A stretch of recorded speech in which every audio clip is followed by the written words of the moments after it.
The next Grow a Garden update has officially been leaked, and today we're going to cover everything we know that might be coming in the upcoming update, and even the next few updates.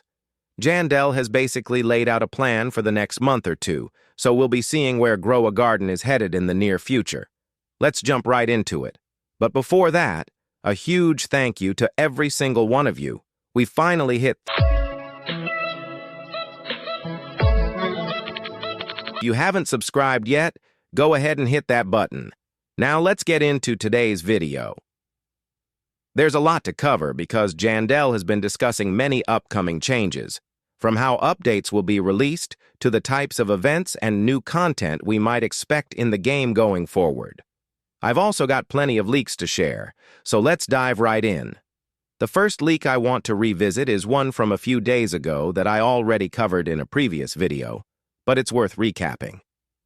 Jandel talked about adding challenges inspired by an idea from Creekcraft. The concept is simple. You start fresh each week with no plants or shekels and complete specific challenges within a time limit, like getting a dragon fruit in 24 hours or reaching 1 billion shekels in 1 week. If you succeed, you unlock exclusive, powerful plants, maybe even rare ones like a rainbow dragon fruit or previously removed seeds such as the moon melon or sunflower. It's a really cool idea, though some people dislike it because it involves resetting your account temporarily.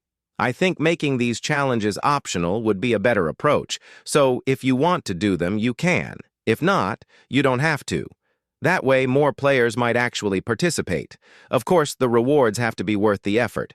Nobody wants to grind for 24 hours just to get a mediocre prize. But overall, I believe challenges like this could add exciting depth to the game. Now, moving on to the next TikTok video from Jandel himself. This is me, Jandel. Yo, another successful night of admin abuse. But yeah, guys, I gotta be honest, I'm thinking of taking the game in a new direction. Just want to hear what the community thinks. I've been calling it the method era of Grow a Garden. So instead of like the focus being, mainly on the weekly events in the middle, I think it would be cool if maybe we started doing some cool stuff for the farm, like machines that can, mutate your pets, or like fertilizer that can turn your trees like rainbow for a couple of hours, 12 hours, 24 hours, kind of just more like complexity like that. I hope this all makes sense. I just think it'd be a cool thing for the game. I think people need a little bit more depth and kind of mechanics. So yeah, I hope everyone enjoys it. So put your suggestions down below for things I could do. And yeah, thanks for checking out the admin abuse. Like, me and Albert have been friends for years, and it kind of... The difficulty in obtaining prismatic food, which requires owning rare items like the bone blossom, left many players demotivated. As of today, the player count remains significantly below what it was earlier this month, sitting 300,000 to 400,000 players short. This could either bounce back or keep declining if something doesn't change. Let's cut the developers some slack, though. Developing a game for over 2 million daily players isn't easy, and pleasing everyone is impossible. Still, I hope the upcoming changes Jandel has planned will reinvigorate the community.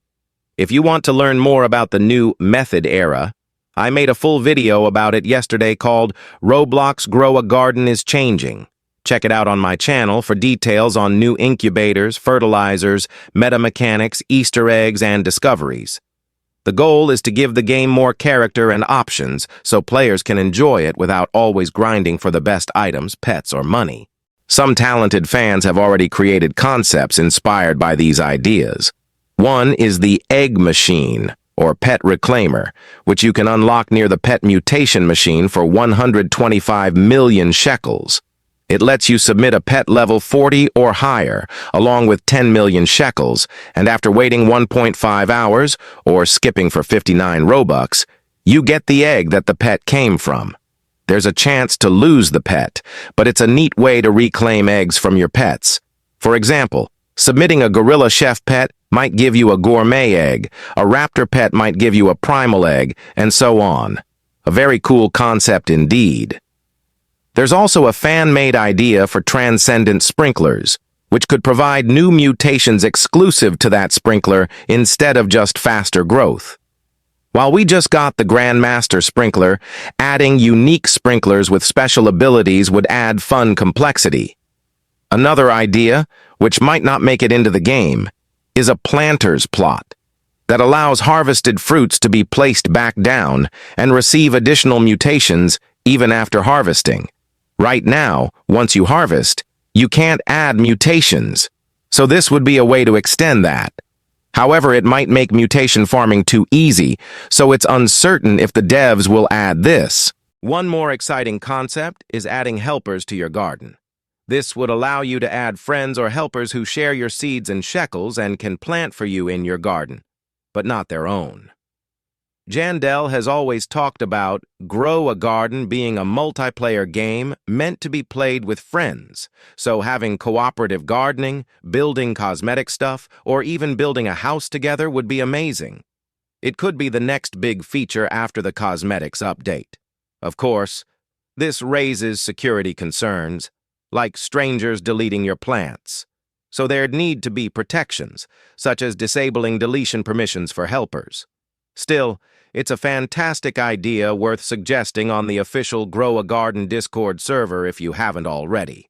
There are many more cool suggestions and concepts from talented community members on the Grow a Garden Discord, so if you have free time, I recommend checking those out.